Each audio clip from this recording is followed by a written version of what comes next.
Selamat datang di kuliah online Machine Learning.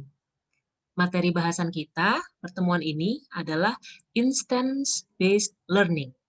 Ini adalah masih termasuk algoritma Supervised Learning untuk classification. Jadi kita akan menyelesaikan klasifikasi terlebih dahulu, untuk kemudian melanjutkan ke unsupervised, yaitu clustering. Tapi untuk supervised learning sendiri, tasnya ada dua, klasifikasi dan regresi. Untuk klasifikasi, kita sudah membahas salah satu algoritma yang paling sering digunakan di machine learning, yaitu Bayesian classifier. Algoritma kedua ini termasuk yang paling mudah dan yang paling juga sering digunakan, yaitu instant-based learning atau k-nearest neighbor. Itu untuk klasifikasi. Masih ada juga algoritma lain seperti decision tree, assemble, dan lain-lainnya. Kemudian regresi. Regresi ini berbeda dengan klasifikasi karena dia biasanya untuk data kontinu.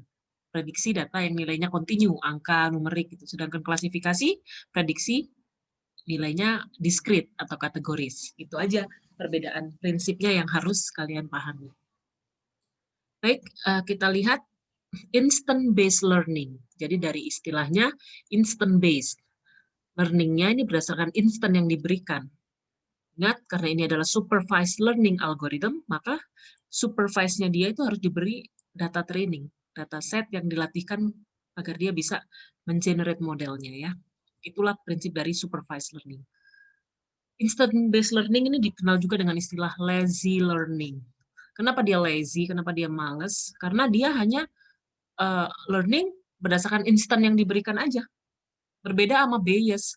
Bayes itu kan masih dari dataset yang diberikan, dia masih memberikan representasi distribusinya secara statistik, ya probabilitas masih dia olah. Kalau instant based ini enggak, ya diberikan data latih atau data training 5 buah, ya sudah dia decision cuma berdasarkan 5 buah data itu aja, mana yang paling dekat dengan data nanti yang akan ditestingkan gitu ya. Karena memang di sini disebut lazy karena dia tidak ada transformasi yang diperlukan, tidak merubah menjadi probabilitas atau apapun begitu ya. Ya ini makanya dia dikenal dengan istilah instant based learning. Jadi proses pembangunan modelnya atau proses learningnya itu adalah berdasarkan ya data training yang diberikan, disimpan. Nah nanti ketika ada query atau ada testing input, maka dia akan bandingkan ke data training yang sudah disimpan tadi. Similarity-nya, kedekatannya itu kemana, terus di voting. Misalnya data trainingnya ada 5 ya, kemudian kita punya data query masuk nih. Saya kasih gambaran aja ya, misalnya ini ada data 5, X1, X2, X3, X4, X5. Nah kemudian ada query ya, X bintang nih query sembarang. Nah ini mau dia masuk kelasnya, misalnya ada kategorinya kelas apakah dia Y1, apakah dia Y2. Nah, namanya data training itu kan pasti udah sepaket ya.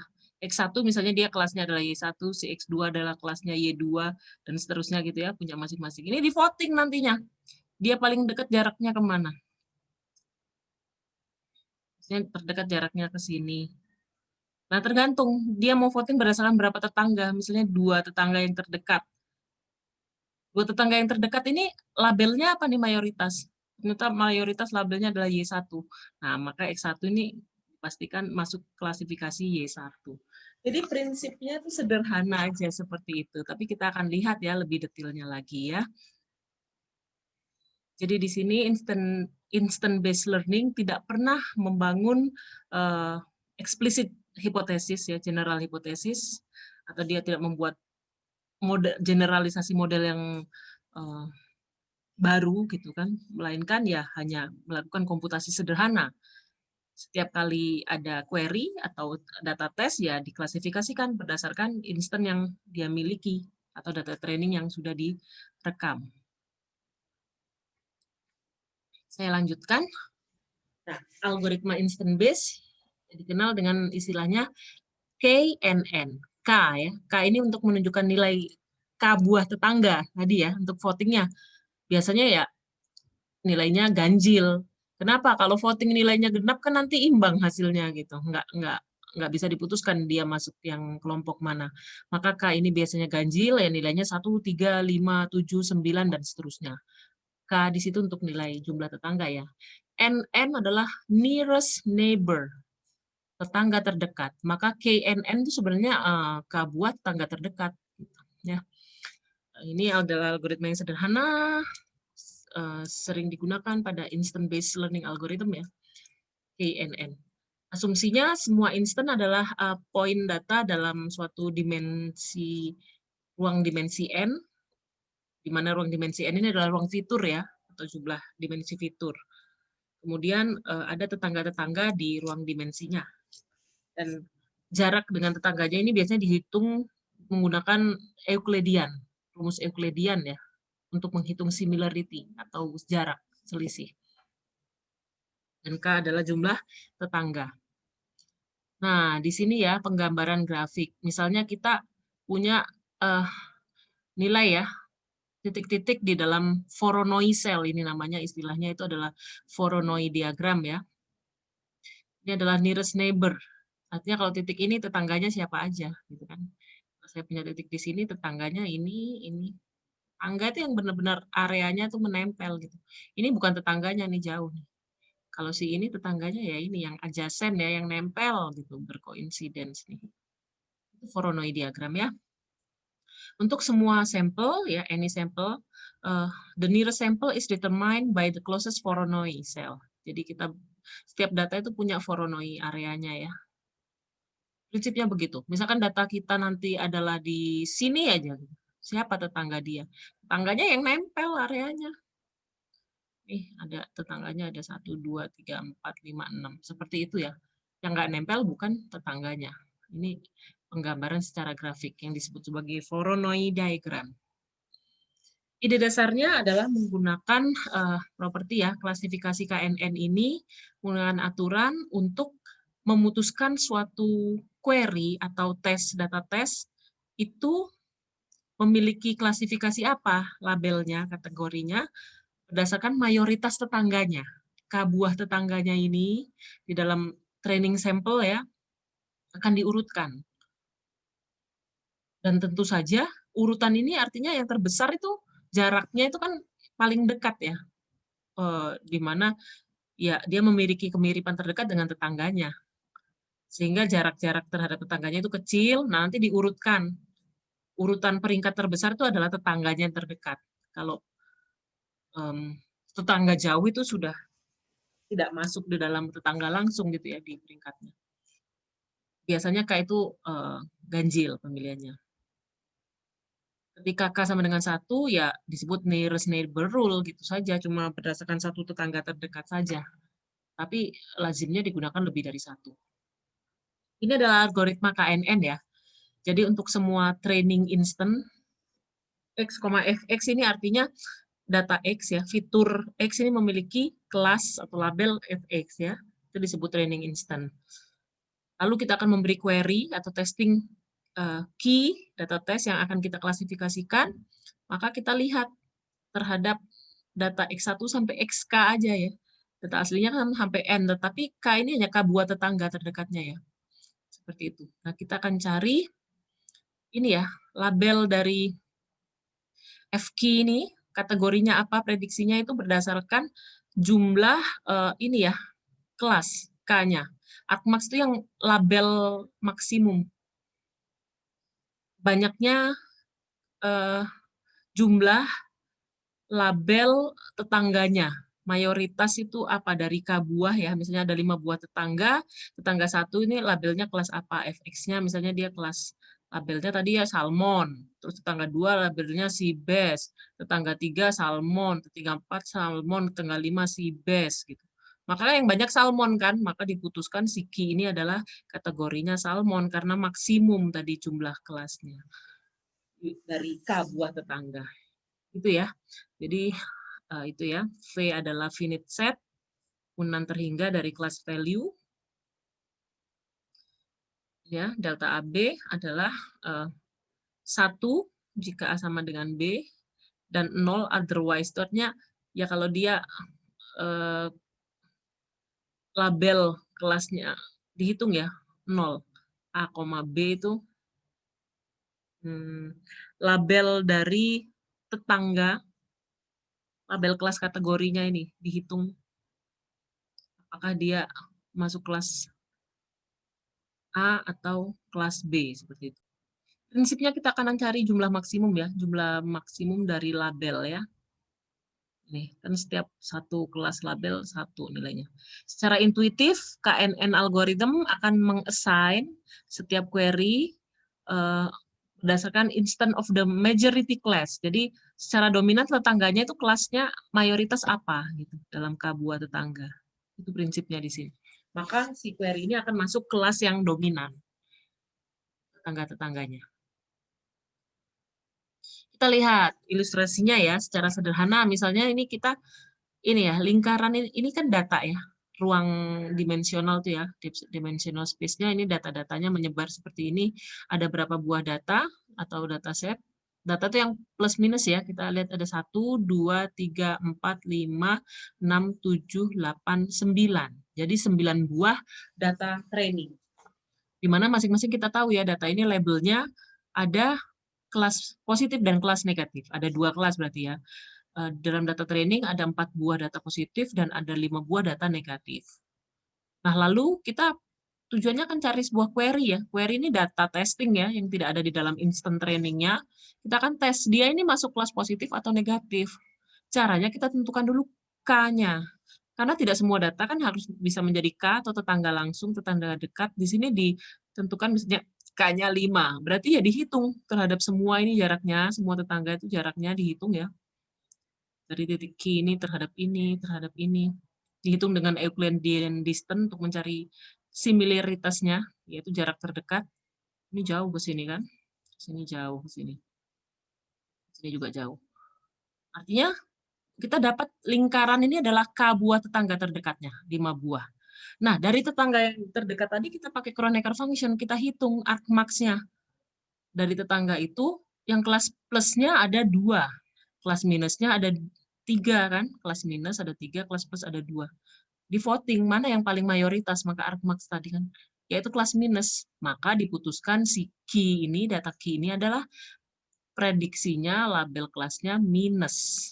Karena tetangganya terbanyak dari kelas minus. Itu ya, sederhana ya. Bagaimana dengan penambahan K? Ya, berbeda lagi mungkin hasilnya.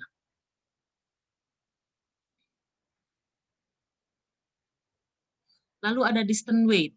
Distance weight ini kita menggunakan bobot ya. Bobot jarak. Kita replace fungsi FQ ini dengan bukan lagi Kronecker tapi dengan jarak ya, seperjarak. Distance antara suatu titik X instant ya terhadap query-nya. Jarak Euclidean. Anda tahu ya jarak Euclidean itu adalah jarak norm 2 ya kuadrat itu selisih X1 XI min XQ kuadrat misalnya dalam satu fitur aja ya XI min XQ kuadrat di akar gitu. Tapi kalau misalnya ini fiturnya banyak, vektor ya, misalnya fiturnya X ini punya panjang lebar tinggi, ya maka ya panjangnya dikurangi panjang kuadrat, ditambah lebar dikurangi lebar kuadrat, dua data ini ditambah tinggi kurangi tinggi kuadrat, di akar. Itu jarak Euclidean ya. Scaling effect. Different feature may have different measure scale. Ya. Artinya apa? Misalnya bobot beratnya pasien dalam range 50-200. Kayak kilo ya. Antara dan fitur lain misalnya blood protein value gitu, nilai protein range-nya min 3 sampai 3. Ini kan beda ya scalingnya. Sebagai konsekuensi berat pasien akan memiliki influence ya, pengaruh yang lebih besar dibandingkan tadi blood protein, dan ini bisa berakibat ke bias pada performance classifier-nya. Itu pengaruh dari scale atau besaran ya, efek besaran. Maka kita perlu melakukan standarisasi agar tiap dimensi fitur itu kan beda-beda ya, panjang, lebar, tinggi, berat, dan sebagainya. Tetapi memiliki makna yang sama secara proporsi. Nah, disitulah dilakukan standarisasi ya, ini proses statistika kan standarisasi itu. Kita akan mengubah suatu input mentah ya, raw feature value menjadi z-score. Ini kan di statistik sudah, yaitu caranya kita pakai parameter statistika, yaitu rata-rata dan standar deviasinya ya, dari suatu populasi. Jadi untuk mendapatkan nilai z-score adalah X dikurangi rata-ratanya dibagi standar deviasinya ya. Seperti itu. Jadi maknanya sama nih, baik berat dalam kilogram, protein dalam satuan protein itu kalau dinyatakan dalam Z itu ya normal dia. Nilainya standar. Ya, ini berbagai macam distance.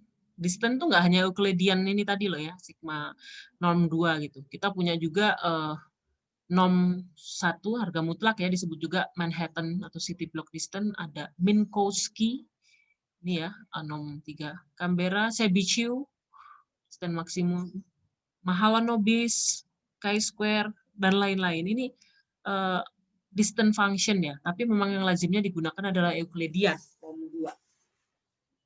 Jarak antara titik ya, query dengan data training atau instannya. Baik, lalu ini isu pada distance metric, biasanya digunakan untuk nilai linier ya, atau real value. Ada pertanyaan misalkan bagaimana datanya itu nominal atau diskrit gitu ya, atau atribut. Jadi gini, untuk menentukan dia perempuan, kelasnya kan atributnya perempuan dan laki-laki. Misalnya data testingnya, query-nya laki-laki, padahal data dekatnya perempuan. Ini jarak antara data laki-laki dan perempuan yang nominal ini gimana menghitungnya? Seperti itu ya isunya. Nah ini biasanya dikenakan untuk distance for nominal attribute ya. Pada data nominal digunakan namanya value difference metric. Ini persamaannya ya. Di sini dua nilai dikatakan dekat jika sama. Jadi misalnya perempuan sama perempuan itu dekat berarti. Jadi memiliki korelasi yang lebih besar terhadap output kelasnya. Ini adalah rumus dari value difference matrix ya. Ada juga distance untuk heterogeneous data, data-data heterogen ya. Masih kategorikal juga gitu, bukan hanya perempuan laki-laki, tapi misalnya dari jurusan gitu. TI, TMD, TKJ, TMJ, ini kan heterogeneous ya, tapi dia nominal juga. Bisa menggunakan HVDM. Kemudian beberapa catatan, KNN akan bekerja baik pada practical problem. Dan toleran bergantung nilai K-nya ya, jadi pemilihan K ini penting. Dan dia juga bisa kena curse of dimensionality, artinya apa? Semakin tinggi dimensinya, banyak fiturnya, misalnya fiturnya panjang, lebar, tinggi, ukuran sepatu, ukuran baju, dan sebagainya, ini kan banyak dimensi fiturnya, itu bukan semakin membuat klasifikasinya semakin baik, malah terkena curse, kutukan dimensionality ya, menjadi overfit itu ya. Artinya banyak atribut-atribut yang tidak relevan dalam proses klasifikasinya. Lalu KNN memerlukan distance measure yang sesuai, dan juga KNN ini menggunakan indexing, pemeringkatan untuk mencari tetangga terdekatnya. Baik, lalu di sini how is KNN incremental? Kita akan lihat di mana semua training instant disimpan ya. Jadi ada penambahan instan baru disimpan lagi, diikutkan di proses perhitungan tadi ya, klasifikasinya ya. Seperti itu. Ditambahkan terus-menerus training instannya. Ini incremental, tetapi pada incremental learning ini ada catatan, storing of training instant is a violation of the strict definition of incremental learning. Karena apa ya? Menambahkan instan terus-menerus kan memperbesar ya. Karena biasanya data training itu kan untuk membangun model itu tetap tidak ditambahkan. Kalau pada incremental itu ditambahkan. Lalu predicting continuous value, ya nilainya nilai continue. Artinya nilainya bukan nilai yang diskrit 0 atau 1. Begitu. Di sini kita hanya menggantikan ini ya, rumus argmax awal tadi, Kronecker function dengan ini. Ada perkalian bobot ya, W dengan F dibagi total bobot. Jadi ada penambahan bobot saja bedanya. Kemudian ada extension of instant based learning ya, IBL ini, yaitu case based reasoning, di mana case ini direpresentasikan dengan simbol, rich symbolic description, gitu. Bukan hanya ruang R. Lalu multiple review case dikombinasikan menggunakan knowledge based reasoning, jadi bukan menggunakan statistical method. Jadi kaitannya KNN ini untuk case based reasoning. Jadi ada interaksi antara retrieval, knowledge based reasoning, dan problem solving. Biasanya untuk kasus-kasus matching. Ini adalah extension pengembangan dari instant based learning, bisa dimanfaatkan untuk case based reasoning. Baik, kita akan lihat satu contoh lagi. Di sini adalah contoh ya pada sebuah dataset kasus klasifikasi dengan K nearest neighbor atau KNN. Kita lihat algoritma perhitungan KNN ya, ada 6 langkah. Yang pertama, tentukan parameter K, yaitu jumlahnya tetangga K. Lalu kita hitung jarak antara satu query objek data yang mau di-testing terhadap semua objek yang ada di data trainingnya. Datasetnya berapa jumlahnya, ya dihitung semua terhadap dataset. Lalu langkah berikutnya disorting, diurutkan hasil perhitungan jarak tersebut. Selanjutnya tentukan dari peringkat tadi yang mana K buah tetangga yang terpilih berdasarkan jarak minimum. Kemudian tentukan kategori dari tetangga-tetangganya tadi, K buah itu labelnya apa saja, dan dihitung. Mayoritas kategorinya di ke-6 itu menjadi label klasifikasi data yang akan diuji atau data query-nya. Itu ya algoritmanya. Contoh, di sini diberikan data training berupa data dengan 2 atribut. Ya, sorry. Data training ini X dan Y itu adalah fiturnya ya. Jadi kan data training berupa 2 atribut, artinya memiliki kelas kategori yaitu bad dan good. Kita akan mengklasifikasikan sebuah data apakah tergolong bad atau good.